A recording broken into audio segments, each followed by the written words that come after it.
പുതിയൊരു ബിസിനസ്സും പുതിയൊരു സംരംഭമൊക്കെ അല്ലേ? അപ്പോൾ അത് തുടങ്ങാനാവുമ്പോൾ അതിലൊരു ധൈര്യം വേണമല്ലോ. അതൊക്കെ എവിടുന്നാണ്? ധൈര്യമാണ് ഉള്ളത്.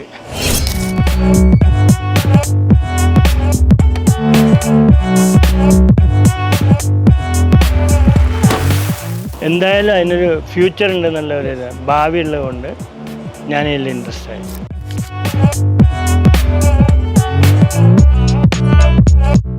അപ്പോൾ ഈ ഒരു ഇനീഷ്യേറ്റീവ് കൊണ്ട് we hope we can contribute for a better future. EV ഭാവിയാണ്.